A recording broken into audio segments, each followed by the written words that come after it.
9/11-এর পরে আমেরিকা আর ব্রিটেনের নেতৃত্বে যে সন্ত্রাসের বিরুদ্ধে অনন্ত যুদ্ধ শুরু হয়, সেইখানে ভারত যুক্ত হয় এক শর্তে।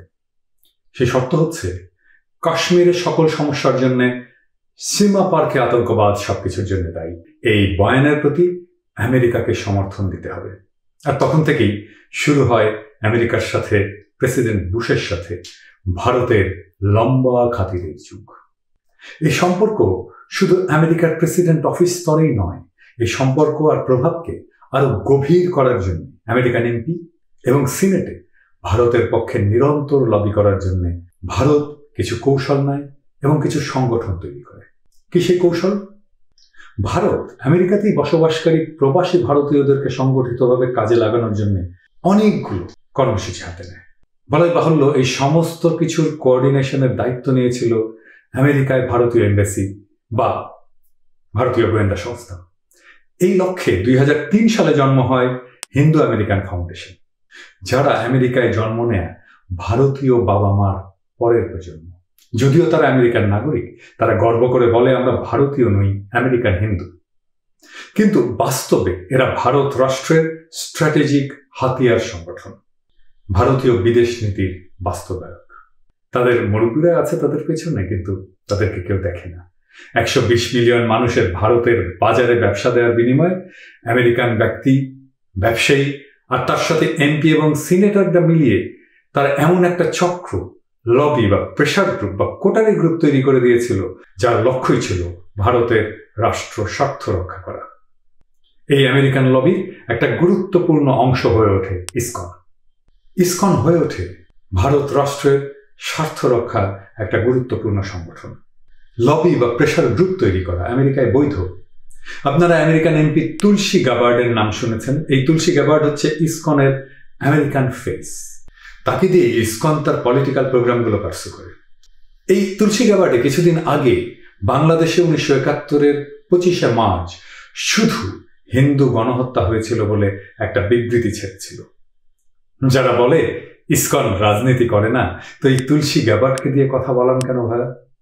যাই হোক, এই নতুন অ্যারেঞ্জমেন্ট বা এই আমেরিকার মাটিতে বসে ভারতের স্বার্থ রক্ষার যে নতুন অ্যারেঞ্জমেন্ট, স্বভাবতই আগের শতকের আমেরিকান ইসকন, আগের কৃষ্ণ প্রেম বিলানো ইসকন, ব্যক্তি স্বাতন্ত্র্যবাদের খাঁচায় বিরহ বা একাকিত্বে আটকে থাকা সাদা আমেরিকানদের মুক্ত করতে আসে ইসকন, এমনকি এর আগের নেতৃত্ব কোনো কিছু এক থাকেনি, সবকিছুই বদলে যায়।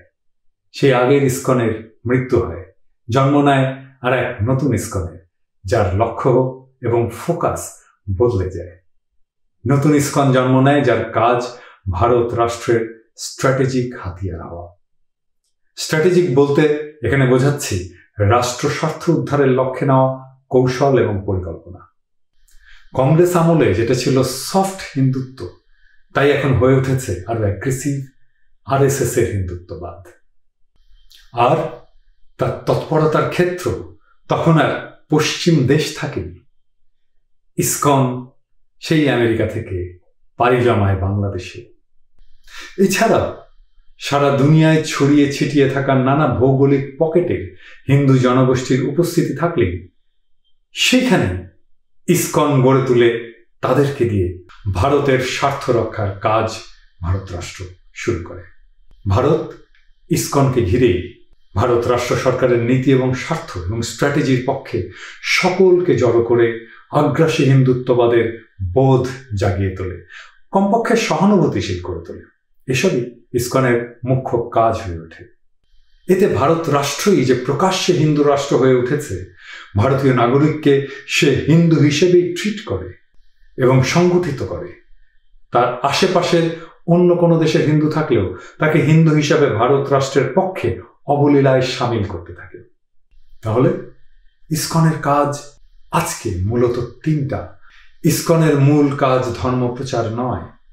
1 নম্বর কাজ ভারত রাষ্ট্র সরকারের নীতি ও স্বার্থ এবং স্ট্র্যাটেজির পক্ষে সকল হিন্দুকে জড়ো করা, আগ্রাসী হিন্দুত্ববাদের বোধ জাগিয়ে তোলা এবং আগ্রাসী হিন্দুত্ববাদের বোধ যাদের মধ্যে জাগাতে পারবে না তাদের কমপক্ষে ভারতের হিন্দুত্ববাদী রাজনীতির প্রতি সহানুভূতিশীল করে তোলা। এটা ঠিক যে কোনো রাষ্ট্র তার স্ট্র্যাটেজিক স্বার্থ বিষয়ক নানা সিদ্ধান্ত অবশ্যই নেবে, আমাদের তাতে না করার কিছুই নেই। আর বলাই বাহুল্য, এই সিদ্ধান্ত আমাদের রাষ্ট্র স্বার্থের বিরুদ্ধেই যাবে, কারণ রাষ্ট্র মানেই স্বার্থ। কিন্তু যেটা গুরুত্বপূর্ণ তা হলো অন্য রাষ্ট্রের যে সিদ্ধান্ত যা আমাদের নিজ রাষ্ট্রের জন্য ক্ষতিকর, তা প্রত্যাখ্যান এবং প্রতিরোধ করতে সক্ষম হতেই হবে। এই কারণেই ভারত রাষ্ট্রের স্বার্থ রক্ষাকারী ইসকন বাংলাদেশের রাষ্ট্র স্বার্থের বিরোধী। বাংলাদেশের কোনো নাগরিক সে সংগঠনে যুক্ত থাকতে পারেন না। এটা ন্যায় অন্যায় বিষয় কিছু নয়, এটা রাষ্ট্র স্বার্থের বিষয়। এই ইসকনের তৎপরতা আমাদের প্রধানমন্ত্রীর দপ্তরের অধীনে তদারকি এবং লাইসেন্সিং প্রতিষ্ঠান এনজিও ব্যুরোর মাধ্যমে আর ফরেন ডোনেশন রেগুলেশন অ্যাক্ট 1978, যেটা সর্বশেষ 2016-তে সংশোধিত হয়েছে, সেই আইন দিয়ে প্রতিরোধ করা সম্ভব। আর আমাদের এটা করতে পারতেই হবে। সবচেয়ে যেটা গুরুত্বপূর্ণ কথা, যেটা আমাদের সকলকে মনে রাখতে হবে, এমনকি হিন্দু সম্প্রদায়কেও মনে রাখতে হবে, সেটা হচ্ছে ভিন্ন রাষ্ট্রের স্ট্র্যাটেজিক প্রতিষ্ঠানকে আমরা আমাদের দেশে তৎপরতা চালাতে দিতে পারি না। বিদেশি এনজিও হিসেবে তো আরো নয়, তা আবার ধর্মপ্রচারের উছিলায়। এবার আসলে ইসকনের কি আসলে বাংলাদেশে দরকার আছে? এই প্রশ্নের উত্তরের জন্য আমাদের আগে দেখতে হবে আমেরিকায় কেন ইসকন জন্ম নিল। আমাদের মনে রাখতে হবে আমেরিকায় গিয়ে ইসকন জন্ম নিতে পেরেছিল মূলত একাকিত্বের আমেরিকান সমাজের শূন্যতার হাহাকার পূরণের জন্য। তাহলে ঠিক এই কারণেই বাংলাদেশ তার কাম্যভূমি হতেই পারে না, কারণ বাংলাদেশ পশ্চিম দেশ নয়। পশ্চিমে স্পিরিচুয়ালিটির ভ্যাকুয়াম আছে, বাংলাদেশে স্পিরিচুয়ালিটির ভ্যাকুয়াম নাই। বাংলাদেশে হিন্দুদের ধর্মীয় সংগঠন, হিন্দুদের আশ্রম, হিন্দুদের মন্দির, মন্ত্র জানা, শাস্ত্র জানা, বামন পুরুত কোনোটারই কমতি ঘটেনি, কখনো ছিল না। বাংলাদেশের হিন্দুদের পূজা পার্বণ, হিন্দু নারীদের ব্রত, এমনকি বাঙালি সংস্কৃতিতে শ্রীকৃষ্ণ যেভাবে জড়িয়ে আছে, সেভাবে উত্তর ভারতেও চর্চা নেই শ্রীকৃষ্ণকে নিয়ে।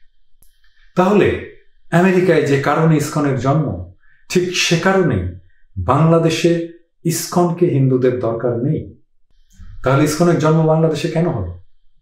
কারণ ওই যে আগেই বলেছি, ইসকন ভারত রাষ্ট্রের স্ট্র্যাটেজিক হাতিয়ার হিসেবে পুনর্গঠিত হওয়ার পর থেকেই বাংলাদেশে ভারতের রাষ্ট্রীয় প্রভাব বিস্তারের জন্য এর জন্ম দেওয়ার প্রয়োজন দেখা দিয়েছে।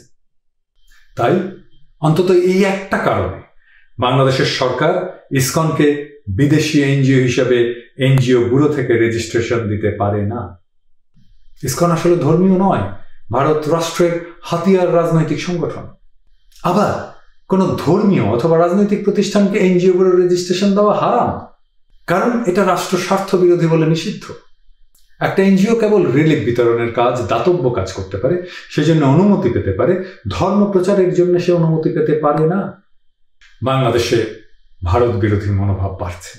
ভারত সরকারের আমাদের সরকারের উপরে সবখানে প্রভাব বিস্তারের বিরোধী এমন মনোভাব প্রচণ্ডভাবে বাড়ছে। এ নিয়ে আমাদের সমাজের কোনো পক্ষের মধ্যে দ্বিমত পাওয়া যাবে না। তবে দ্বিমত হতে পারে এর মাত্রা নিয়ে।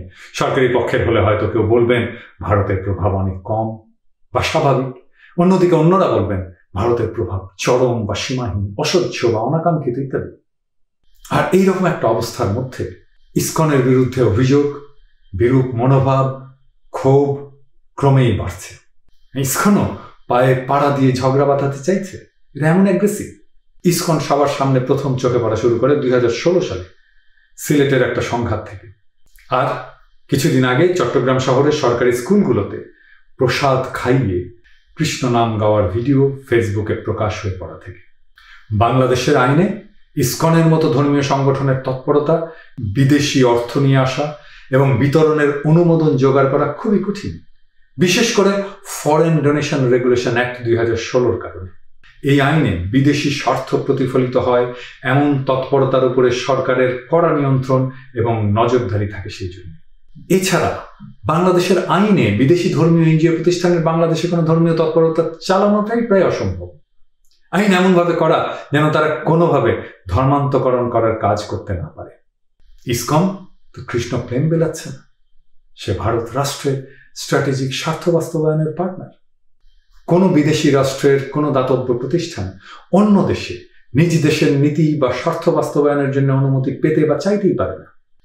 তার উপরে রাজনৈতিক এবং ধর্মীয় কাজের সংগঠনের রেজিস্ট্রেশন নেওয়া ছাড়াও বিদেশি অর্থ আনার কোনো অনুমোদনই পেতে পারে না। বাংলাদেশের হিন্দু স্বার্থ বলে কিছু নিয়ে তৎপরতা চালানো অথবা যে ইসকন একটা আমেরিকান প্রতিষ্ঠান, তা ভারত রাষ্ট্রের হিন্দু নীতি নিয়ে যে তৎপরতা চালাবে সেটা কোনো এনজিওকে বাংলাদেশ করতে দিতে পারে না। এটা আমাদের নিজের রাষ্ট্র স্বার্থ বিরোধী, বাংলাদেশের রাষ্ট্র স্বার্থ বিরোধী। আমাদের রাষ্ট্র এবং সরকারের প্রথম কাজটি হলো ইসকন কি হিসাবে রেজিস্টার্ড তা পরিষ্কার এবং সরাসরি জনগণকে জানানো। যেমন এটা কি ধর্মীয় প্রতিষ্ঠান নাকি রিলিফ বিতরণের প্রতিষ্ঠান? এই কাজটা সরকার করতে পারে, নিজে করতে পারে, অথবা বিশ্বাসযোগ্য সামাজিক ব্যক্তিত্বের অধীনে স্বাধীন নিরপেক্ষ তদন্তের মাধ্যমে প্রকাশ করতে পারে। যেমন ইসকন রিলিফ বিতরণের প্রতিষ্ঠান হিসেবে অনুমতিপ্রাপ্ত হলেও প্রসাদ বিতরণ সে করতে পারে না, সেটা পুরোপুরি বেআইনি। প্রসাদ বিলানো মানে যেটা ধর্মীয় এনজিও হিসেবে রেজিস্টার্ড কেবল সেই করতে পারে, যে রেজিস্ট্রেশন ইসকন কোনোভাবে পেতেই পারে না। এছাড়া প্রসাদ বিলানো আর কাউকে দুপুরের খাওয়ার প্যাকেট বিতরণ এক কাজ নয়। আবার যেমন রিলিফ বিতরণের প্রতিষ্ঠান হিসেবে লাইসেন্স নিয়ে এবং অর্থ ছাড় করে সেই টাকায় ইসকন মন্দির প্রতিষ্ঠা করতে পারে না। তাহলে ইসকনের এতগুলো মন্দির কিসের পয়সায় হলো? এই বিষয়গুলো নিয়ে স্বচ্ছভাবে জনগণের কাছে ব্যাখ্যা দিতে হবে। এই নিয়ে সরকারের কোনো দায় নেয়ার বা কোনো আড়াল টেনে নেওয়ার প্রয়োজন নেই।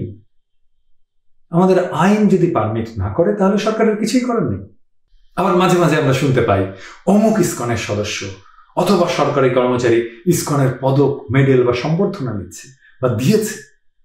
এখন এই ইসকনের সদস্য হওয়া কি জিনিস? কোনো বিদেশি এনজিও এইখানে কাউকে ধর্মীয় দল, গ্রুপ বা প্রতিষ্ঠানের সদস্য বানানোর কার্যক্রম নিতে পারে কি? অবশ্যই না। এনজিও মূলত বস্তুগত জিনিসের দাতব্য প্রতিষ্ঠান হতে হবে, স্পিরিচুয়াল জিনিসের প্রতিষ্ঠান নয়। এনজিও করতে আসা চ্যারিটির কথা বলে কোনো ভাব বা ধর্মীয় রাজনীতির প্রচার করতে অনুমতি দেওয়া হয় না।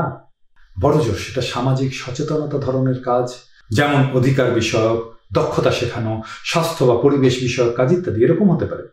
সরাসরি রাজনীতি অথবা ধর্মপ্রচার এটা আমাদের এনজিও আইনে একেবারেই নিষিদ্ধ। রেজিস্ট্রেশন পাওয়ার পরে কি কার্যক্রম নেবে, এর বিস্তারিত বর্ণনা, কোন খাতে কত অর্থ ব্যয় করবে ইত্যাদি সমস্ত ভবিষ্যৎ কার্যক্রমের বিস্তারিত সবকিছু কর্মসূচি আগেই এনজিওগুলোতে জমা দিতে হয়। এটা দেওয়ার কথা। আর আমাদের গোয়েন্দা বিভাগ আছে, তারা তো আমাদের পেছনে ঘুরে বেড়ায়, এই সমস্ত কাজ তারা দেখবে না। তাদের এ সমস্ত সরেজমিনে যাচাই করে রিপোর্ট দিলেই তবেই সেই বিদেশি এনজিও অর্থ ছাড়ার অনুমতি পায়। আর এটার ব্যতিক্রম করলে সরাসরি রেজিস্ট্রেশন বাতিল সহ জেল, জরিমানার কথা লেখা থাকলেও সেটা প্রয়োগ হতে পারে। শেখ হাসিনা ইন্ডিয়ার সাথে বিশেষ খাতির রাখবেন, সেটা আপনার ব্যাপার। কিন্তু সেটা রাখতে গিয়ে আমাদের যা প্রচলিত আইন তা প্রয়োগ করা থেকে বিরত থাকা চলবে না। অথবা কান্নি কেটে আইনকে পাশ কাটিয়ে যাওয়ার তো কোনো দরকার নেই। যে কোনো রাষ্ট্র যার নিজের স্বার্থ তার নিজের দেশের আইনি সীমার মধ্যে বুঝে নেবে এবং মান্য করবে। এনজিও প্রসঙ্গে আমাদের প্রচলিত আইন যথেষ্ট স্বচ্ছ।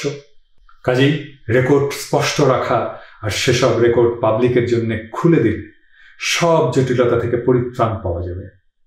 বাংলাদেশের মানুষকে জানতেই হবে বাংলাদেশে ইসকন ঠিক কি কি করার অনুমতি পেয়েছে, কি হিসাবে অনুমতি পেয়েছে, কোন আইন, আর ইসকনের তৎপরতা দেশে আইনসম্মতভাবে চলছে কিনা।